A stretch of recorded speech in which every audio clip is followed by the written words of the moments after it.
investment is a form of faith or belief, and if we take this in the strong sense of the word, then what happens to how we think about gender? And what got us fascinated, I think both of us, is that it suddenly opened a lot of doors for us.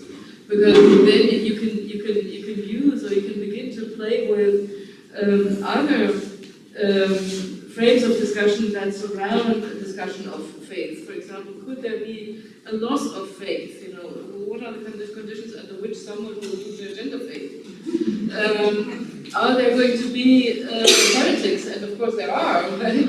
Are there going to be skeptics who very simply say, oh, well, I don't know, it can't be proven either way? Is there going to be a gender fundamentalism of some kind? And if so, how is that going to align itself with other fundamentalisms that we know? Can we tap research traditions that come actually from research in faith, religion, secularization, secularity, etc.? Can we tap these traditions and actually now reapply them to the discussion of gender? And our idea is that once we started doing this, you know, we all became very excited and happy and thought, yes. And I think the interesting thing is that it really hasn't been done. Not in this kind of breadth, and I think it really opens many different doors. And our hope, or I expect that it will also open different doors again then in the other direction. I think in the direction of gender in faith. I think that also will allow for us, in our minds at least, interlink itself maybe differently with gender in general. And I think that's probably all I want to say. Is there anything I missed? Secularization, I think, is a good catchword.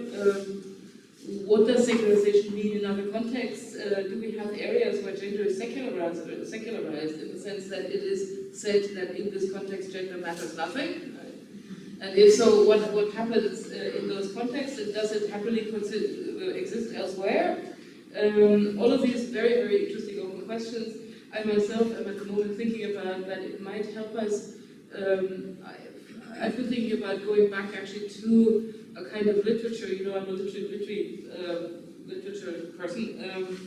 A kind of literature that we don't read all that often anymore. The much maligned feminist literature of the 70s, where we say, oh, it's all lamentations, poor beset women pursued by terrible men who do some things to them, and somehow usually ending up all very unhappily.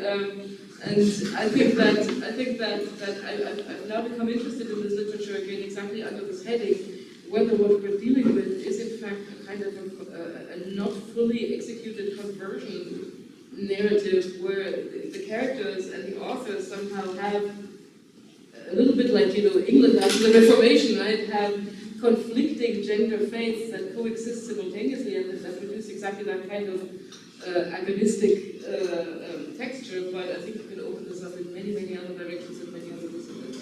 That's really all I want to say. Well, Regina, I've left nothing, right? No, you have left nothing, but maybe related to this 70s literature is the question of gender theodicy question, where your belief comes crashing down on you and nothing is left.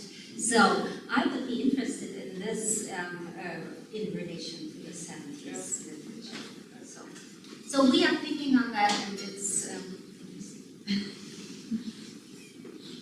I think we were also amazed when we stumbled across the fact that this idea kind of has come up before. We came across an essay by Erwin Goffman from 77 where he's already wondering, you know, how come that something that differentiates people that is so like just, you know, just one tiny part of what people are, like gender, becomes socially so much. And then he says, there's this wonderful sentence where he says, gender not the utility of the masses, where he kind of really equates in a way gender with something as strong as a